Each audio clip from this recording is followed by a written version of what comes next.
Hi, my friends. It's your friend Kevin with today's Divine Daily Blast. Happy Valentine's Day in honor of Saint Valentine's. If he was a saint, maybe he was.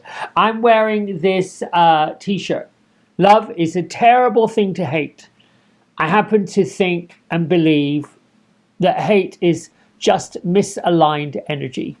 It is just things that perhaps people don't understand, don't like, don't want, and stick a little bit of extra power to it. I don't know in my own heart that there is that exists. I think it is just misaligned energy. I think for me that might be a rose-colored glass way of looking at it, because there is a lot of atrocity that goes on. There's awful lot of mischievous mayhem, madness, and hurt that happens as a result of people who are in that misaligned energy of hate. Anyway, done. This is about love today. Let's get right to the cards, right to the energy. Thank you for all of you for liking, subscribing, and paying attention. My ultimate intention is to bring you a day full of joy, a day full of happiness, lightness, and I have to say, may the love today that's in your heart be the light that shines in the lives of everyone, everywhere. Together we shine. Okay. Angel numerology number 8 day today, all about success, abundance, works with the King of Pentacles or the King of Earth if you are into tarot. You can call upon Archangel Ariel, who's a beautiful soft pale baby blue pink, and Archangel Jophiel, who's a little bit more magenta. Jophiel is known as the beauty of God, the keeper of the Garden of Eden, and Ariel is known as for courage and strength and to give you that little bit extra oomph when you need it. She comes with blessings. The number 8 energy is about making the good choices, favorable prayers, the success, insightfulness of highly successful, devoted people. Now, Hay House says, today I am perfect, whole, and complete, just as I am. And I love me. And even if you do not have what they call a significant other in your life, make yourself significant. Become that significant person that you can be for yourself. My isms today: I am divinely guided and protected. Always. Period. Even when I hit the troughs of doubt. Okay, there was a message here. This is what I'm supposed to learn. Maybe it is learn hope, learn faith, and believe that we are where we're supposed to be right here, right now. I am worthy of all the goodness and abundance in the universe, and that includes love. We're deserving of it, we're worthy of it, and it's on its way to us. We just have to do that one thing: believe. Here's a message from Archangel Chamuel, also known as the Eyes of God. As the Archangel of personal and global peace, I can bring you to a place of serenity, no matter what the source of your unease. I am deserving of peace. Harmony, tranquility are mine. This card reminds me of some coverage I've been digging into of the monks that did their walk for peace. Not one word of action. Not one word they were asking people to they weren't pushing any words, any agenda. They were just walking for peace. And along the route that the various reporters were covering, more and more and more people.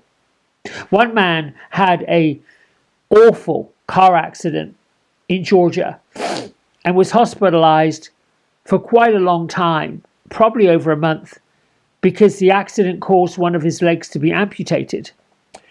And in his prayer for peace, he said this leg was sacrificed, and he gave it as an offering for the world peace. I was really struck and taken by how many people were lifted and inspired by this pilgrimage for peace. We should all be about that. We should all be deserving of peace, harmony, tranquility, and really serenity. That's ultimately what we're about. Now, the moon today, my friends, is in the sign of Capricorn. And while the world is celebrating love, Saturn is moving into Aries. Now, this is the start of a whole new astrological era, and it's meant to last around 30 years. Today could mark the start of a new chapter in your life too.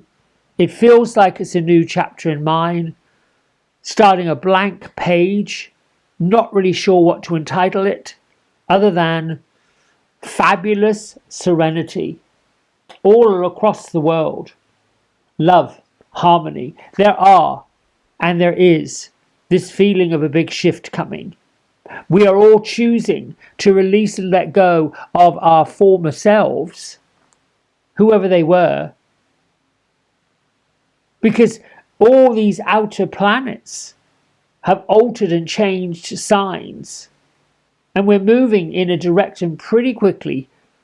I was listening to Pam Gregory yesterday. She is the infamous or famous, renowned astrologer, a businesswoman that took up astrology as a sideline hobby and became a pretty good speaker on it. Now, she decided that she's going to take a step back. She's not doing any more interviews. She's decided that she was spending way too much time digging into her screens, her social platforms.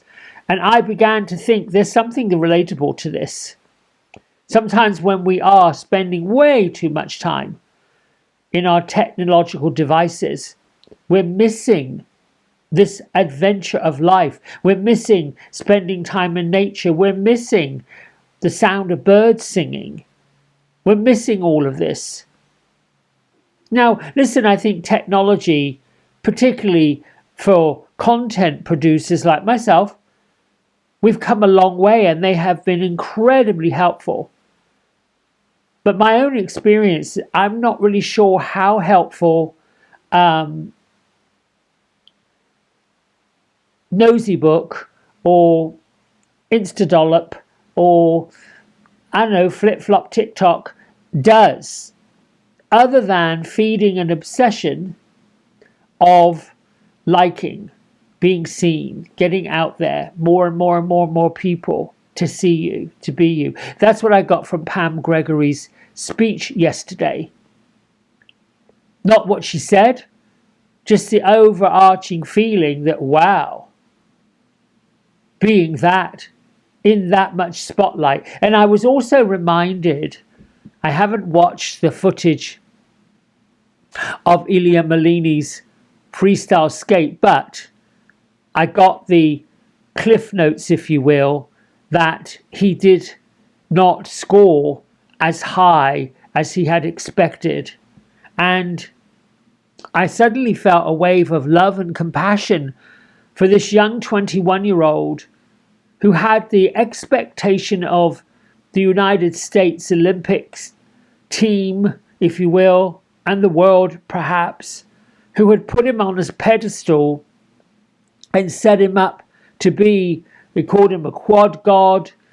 Any performance he's ever done has been spectacular. And indeed, he is an amazing man. He goes beyond what most people would call physics with his performance. And I couldn't help but think, I wonder how he feels where there's a lot of weight, a lot of pressure on his shoulders to please people, to measure up to their expectations, to go out there thinking the world expects me to land gold. In fact, that's what the press was saying.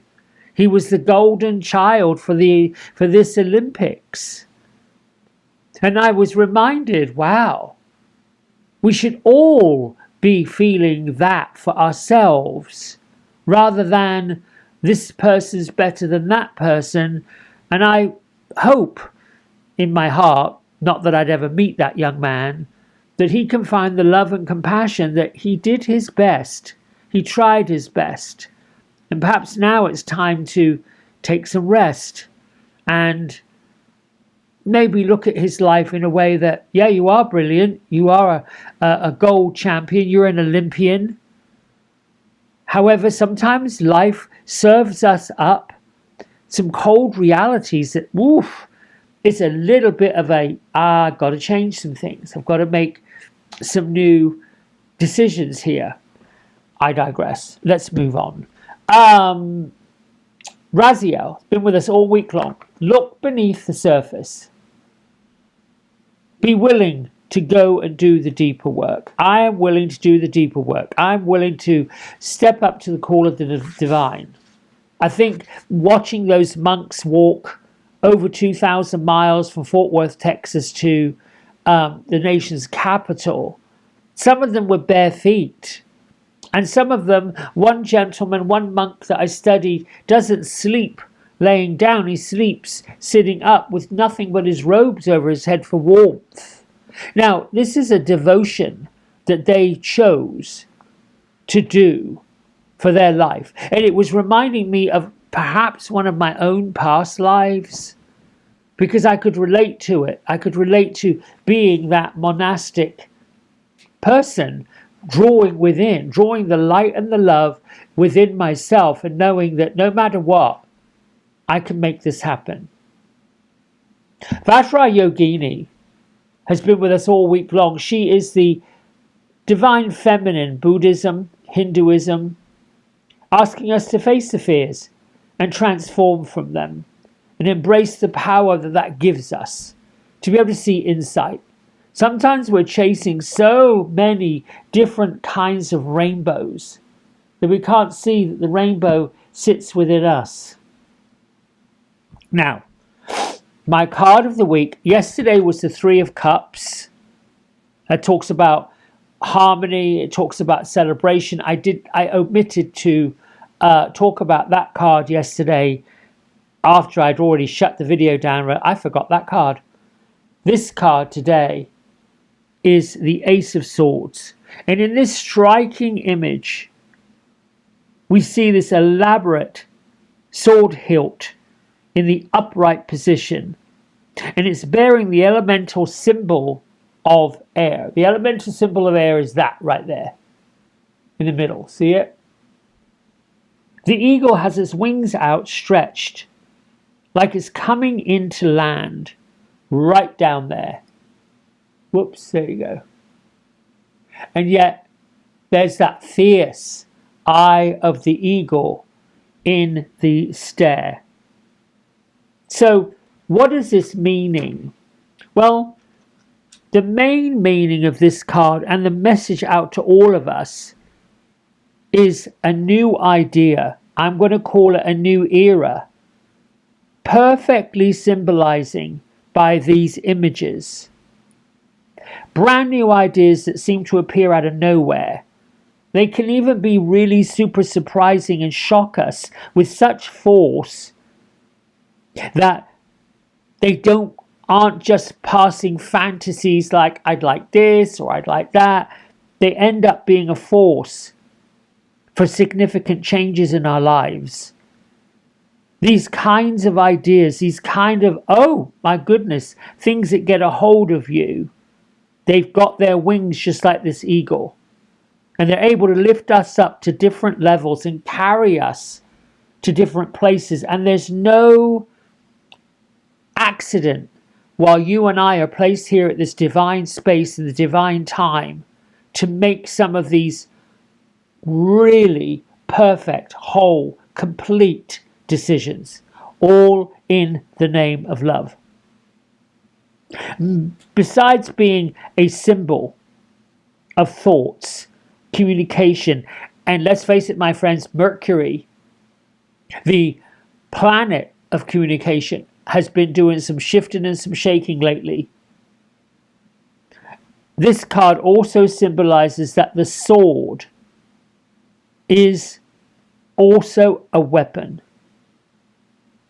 So the card can mean using forces either responsibly, which is reasonable defense, reasonable arguments, or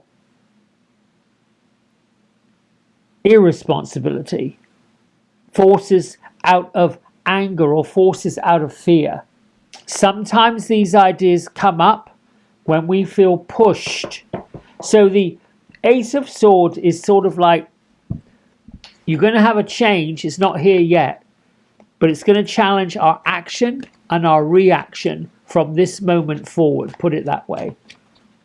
I like the symbolism in tarot cards because it tells a little bit of a different story. I like the idea, be laser focused on what you want and make sure it's what you want and make sure it's landing in your heart space first, rippling out to your extremities, past your extremities into your era. If it's divine peace, if it's global tranquility, if it's heart of compassion, if it's spending more time in nature, listening to good music, shutting down the noise of nonsense, which is my purpose. This noise of nonsense is going on too long. This card flipped over. What is it? I'm letting it peek through. I shuffled and it flipped. Oh, hello, hello, hello. What is it? I'm not even going to... I'm like so excited to see what this is saying. Oh, it's a fairy tree and it says grounding. Never would have thought that. I would have thought, well, I guess introspectiveness. Ooh, yes. So now, if I'm having to weave this into what goes on, when we are divinely guided, when we're talking for peace and harmony and tranquility, we've got to go to the heart space. We also have to have our feet on the floor. Otherwise, our thoughts and ideas can be all up in our shoulders, in our head, in our mind, the mind space madness. Just as Pam Gregory was saying, she's going to spend more time out in nature. She's going to be walking in the woods near her home, no matter what the weather is, whether it's cold, wet, snowing, whatever, she's going to be out there doing it. Mother Nature's also going through her transformation, as we've seen. News reports talks about wild weather. Australia experiencing intense heat. Roads in Australia are melting under this heat. And then there's fires. And in Europe, Portugal, Spain, there was a landslide off the coast of not Corsica, it was Sicily. A whole entire town ended up basically falling off the cliff and being submerged. A whole town went into the ocean or wherever it went. I don't know what. It collapsed. These are atrocities we see all over the place. So Mother Earth is asking for us to ground. Get the picture? Right. Let's get over here. I want to give a shout out to my friend, Vicky, also friend of the channel, healing artist, who did this. She sent me this. She does these fabulous little short videos where she talks about actually quite philosophical and very deep with artwork, what it does, what creativity is doing to the brain, the frontal cortex, going into that meditative state, moving past the idea that you can't, going into I can. And I was reminded that this looks like the cover of the Louise Hay You Can Heal Your Life, which she published in the mid-1980s, which actually helped to launch Hay House Publishing. And she sent this card to me. It wasn't just happy birthday, Merry Christmas, Valentine's. It was, and I was struck by this. It was happy life, full of love. A happy life. This is just happy life. And maybe for today, you get out your markers or your paint and go get yourself some simple cardstock and paint something. Paint something that's glorious, something that's serene, something that means something to you, or draw it. something that takes you away from the madness and the atrocities of the world and brings you into that divinely guided and protected space. Well, my friends, that's it from me for today. I'll be back tomorrow, not only with card of the day, divine guidance, but then there'll be navigations for the week ahead because we get a new divine master and we get a new angel activator. All right, my friends, have a good Valentine's Day. Bye for now.